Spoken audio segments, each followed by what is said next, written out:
ለመድፈኞቹ አርሰናል ደጋፊዎች አስደሳች የተባለ ሶስት ሰበር መረጃዎች በአሁኑ ሰዓት ተሰምተዋል። እነዚህ መረጃዎች እንግዲህ በርካታ የአርሰናል ደጋፊዎችን እፎይ ያስባሉ መረጃዎች ናቸው። እንደምታውቁት የአርሰናል ደጋፊዎች በአሁኑ ሰዓት በከፍተኛ ስጋት ውስጥ ነው የሚገኙት። ካሁን በኋላ ፕሪሚየር ሊግና ሻምፒዮንስ ሊግን በተለይ ደግሞ ፕሪሚየር ሊጉን ልናጣ እንችላለን ወይ በዚህ ሁሉ ጉዳት እየታመሰን እያሉ በሚገኙበት በአሁኑ ሰዓት እንግዲህ ከደቂቃዎች በፊት በጣም ወሳኝ የተባሉ እንደኔ የአርሰናልን ቀጣይ ጨዋታዎችና ሲዝኑን ሊወስኑ የሚችሉ በጣም ጥሩና ምርጥ የሚባሉ መረጃዎች ነው እየተሰሙት።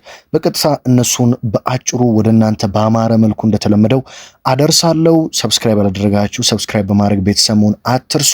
እንደተለመደው ይህ ቪዲዮ ለበርካቶች እንዲደርስ ከእናንተ የሚጠበቀው አንድ ነገር ብቻ ነው፣ እሱም ላይክ አድርጎ መጀመር ብቻ ነው። እናንተ ላይክ ስታደርጉት ዩቲዩብ ራሱ ለበርካቶች እንዲደርስ ስለሚያደርገው ላይክ በማድረግ እንድትጀምሩ በአክብሮት ጋብዛችኋለሁ። በያላችሁበት ደግሞ ሰላምታዬን እያቀረብኩኝ በቀጥታ እንግዲህ ወደ መረጃዎቹ ልውሰዳችሁ።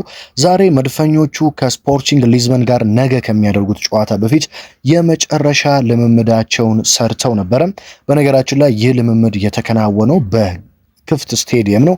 ያ ማለት ካሜራዎች መግባት ይችላሉ፣ ካሜራዎች ቀርጸው ማስተላለፍ ይችላሉ። አርሰናልም በራሱ ዩቲዩብ ላይ ይህንን ትሬኒንግ ያስተላልፋል። ስለዚህ ደጋፊዎችና ለህዝቡ ክፍት የሆነ ትሬኒንግ እንዲሆን ነው እየተደረገው። በዚህ ልምምድ ላይ ነው ታዲያ እነዚህ ሶስት የተባሉ በጣም ለኔ ምርጥና ወሳኝ ሰበር መረጃዎች የተሰሙት። እነሱም ስለተጎዱ ተጫዋቾች ናቸው። በእርግጥ አሁንም በዛሬው ልምምድ ላይ ያልታዩ የተወሰኑ ተጫዋቾች አሉ። አሁን የምንሄደው ወደ ታዩትና አስደሳቾቹ ተጫዋቾች እነማን ናቸው ወደሚለው ነው። የእነዚህ ተጫዋች መመለስስ ለአርሰናል የሚሰጠው ጥቅም ምንድን ነው? የመጀመሪያው ተጫዋች እንግሊዛዊው የመሃል ሜዳ ተጫዋች ኤብሪቼ ኢዜ ነው። ኤብሪቼ ኢዜ እንግዲህ በጉዳት ከሜዳ ከራቀ በኋላ በበርካቶች ዘንድ ትልቁ ስጋት እስከ ሲቲ ጨዋታ ድረስ አይመለስም የሚል ስጋት ነበረ። በርካቶችም ኤብሪቼ ኢዜ የሚመለሰው ከሲቲ ጨዋታ በኋላ ነው። በቦርንማውዝም አይኖርም፣ በስፖርቲንግ ሊዝበን ጨዋታም አይኖርም፣ በሻምፒዮንስ ሊግ በፕሪሚየር ሊግ ደግሞ አርሰናል ከቦርንማውዝ ጋር በሚኖረው ጨዋታ አይኖርም። ድጋሚ ከስፖርቲንግ ሊዝበን በኤምሬት የደርሶ መልስ ጨዋታ ሳምንት ሲደረግም አይኖርም።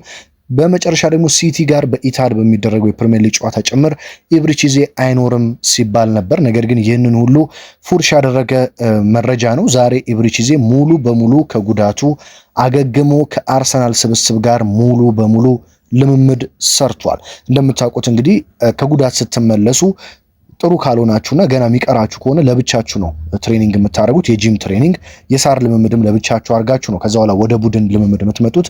ኤብሪቼ ኢዜ ግን በደንብ ሙሉ በሙሉ በማገገሙ ምክንያት ዛሬ ከአርሰናል የሙሉ ቡድን ስብስብ ጋር የሙሉ ሰዓት ከመጀመሪያው እስከ መጨረሻው ድረስ ትሬኒንግ ማድረግ ችሏል። በዚህም ኤብሪቼ ኢዜ ነገ ከስፖርቲንግ ሊዝበን ጋር በሚኖረው ጨዋታ ሙሉ በሙሉ ዝግጁ ነው።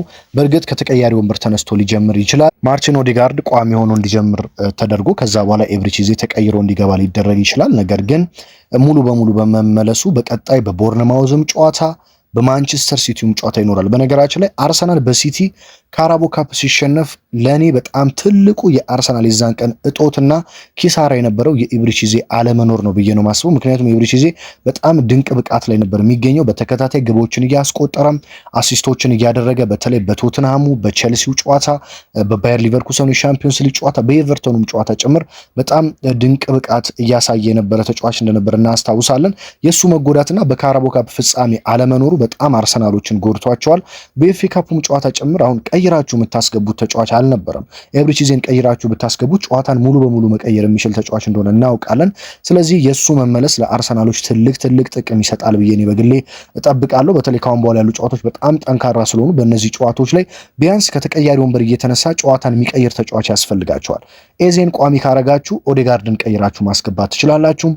ኦዴጋርድን ቋሚ ካደረጋችሁ ኤብሪቼ ኢዜን ቀይራችሁ ማስገባት ትችላላችሁ። ስለዚህ ሁለቱም ተመጣጣኝ የሚባል ብቃት ስላላቸው ቀይራችሁ በማስገባት ጨዋታን መቀየር የምትችሉበትን ኃይል በደንብ ይጨምርላችኋል ማለት ነው። ስለዚህ የኢዜ መመለስ ለመድፈኞቹ ትልቅ አስደሳች ዜና ነው ብዬ አስባለሁ። ሁለተኛው ደግሞ ከኤብሪቼ ኢዜ በላይም አስደሳቹ መረጃ ነው ብዬ እኔ በግሌ አስባለሁ።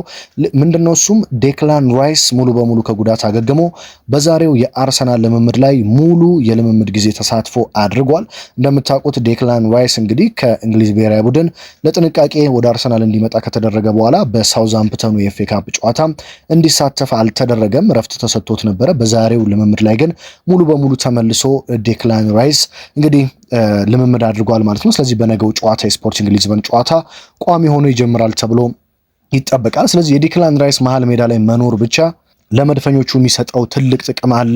ራይስ፣ ዙሜንዲ፣ ኢዜ፣ ራይስ፣ ዙሜንዲ፣ ኦዲጋርድ ይህ የአርሰናል ዋነኛው ጥምረት ነው። ሃቨርትም ጭምራለ። ስለዚህ የአርሰናል የመሃል ሜዳ ባላንስ አደረገ ማለት ወደፊት ግብ መፍጠር ትችላላችሁ፣ ወደኋላ ለተከላካዮቻችሁ ሽፋን መስጠት ትችላላችሁ። ስለዚህ ይሄ የመሃል ሜዳ መጠንከሩ ለመድፈኞቹ ትልቅ ጥቅም ስላለው በዚህ ቦታ ላይ የኦዴጋርድ መመለስን ባለፈ ተመልክተናል። ኦዴጋርድ በጣም በጥሩ መልኩ ነው የተመለሰው። በሳውዛምፕተኑ ጨዋታ ያን ያህል ክፉ የሚባል አልነበረም። የኢዜና የራይስ መጨመር ደግሞ ከዙሜንዲ ጋር ተደምሮ ለመድፈኞቹ የመሃል ሜዳ ከፍተኛ ጥንካሬን የሚሰጥ ነው። ስለዚህ የዴክላን ራይስ መመለስ ለመድፉ ደጋፊዎች ሌላኛው አስደሳችና ወሳኝ ዜና ነው ማለት ነው።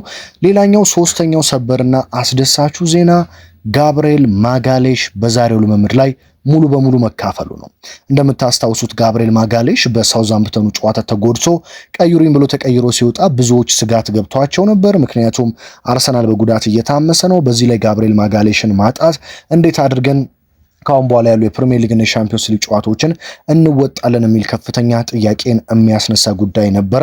ነገር ግን ጋብርኤል ማጋሌሽ ጉዳቱ እጅግ በጣም ቀላል ሆኖለት ሙሉ በሙሉ ተሽሎት በዛሬው የአርሰናል የክፍት ልምምድ ላይ ሙሉ በሙሉ ከመጀመሪያው እስከ መጨረሻው ደቂቃ ድረስ ተሳትፎ አድርጓል።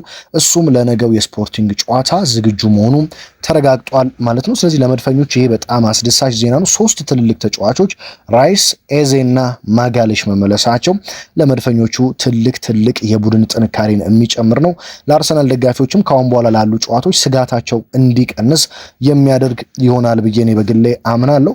በዛሬው ላይ ያልታዩ ተጫዋቾችና አሁንም ድረስ መመለሳቸው እርግጥ ያልሆኑ ተጫዋቾች አሉ። እሱም ጁሪየን ቲምበር፣ ፔሮ ሂንካፔና ቡካዮ ሳካ ናቸው። እነዚህ ተጫዋቾች ነገ ይኖራሉ አይኖሩ የሚለው አልተረጋገጠም።